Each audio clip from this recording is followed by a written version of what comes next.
നൂറ്റാണ്ടുകളുടെ പഴക്കമുണ്ടെങ്കിലും റിയാദിലെ അൽമസാനിയ ഗ്രാമത്തിലുള്ള പുരാതന അണക്കെട്ട് ഇന്നും ആരാധകരെ ആകർഷിച്ചുകൊണ്ടിരിക്കുകയാണ്. റിയാദിന്റെ തെക്ക് ഭാഗത്ത് വാദി ഹനീഫയുടെ തീരത്താണ് ചരിത്രവും പ്രകൃതി ഭംഗിയും ഒത്തുചേരുന്ന ഈ അണക്കെട്ടുള്ളത്.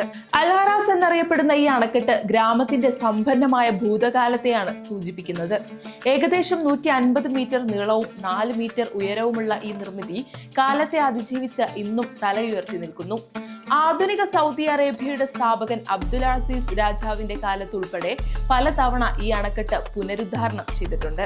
ഇന്ന് 10,000 ചതുരശ്ര മീറ്ററിലധികം വിസ്തൃതിയുള്ള മനോഹരമായ തടാകവും പാർക്കും നീളമേറിയ നടപ്പാതകളും ഇരിപ്പിടങ്ങളും ഈ പ്രദേശത്തെ റിയാദിലെ പ്രധാന വിനോദസഞ്ചാര കേന്ദ്രങ്ങളിലൊന്നായി മാറ്റുന്നു.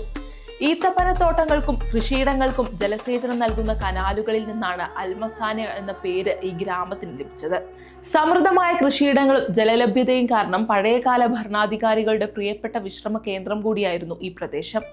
ചരിത്രകാരനായ ജോൺ ഗോർഡൻ ലോറിമറുടെ വിവരണങ്ങളിൽ 10,000-കണക്കിന് ഈത്തപ്പനകളും തഴച്ചു വളരുന്ന കൃഷിയിടങ്ങളുമുള്ള മനോഹരമായ ഒരു താഴ്വരയാണ് ഇവിടം. നഗരവൽക്കരണത്തിന് മുൻപ് ഒരു സ്വതന്ത്ര ഗ്രാമമായിരുന്ന അൽമസാനിയ ഇന്ന് റിയാദിലെ തിരക്കേറിയ ഡിസ്ട്രിക്റ്റുകളിൽ ഒന്നാണെങ്കിലും അതിന്റെ പുരാതനമായ പ്രൗഢി ഇപ്പോഴും കാത്തു സൂക്ഷിക്കുന്നു.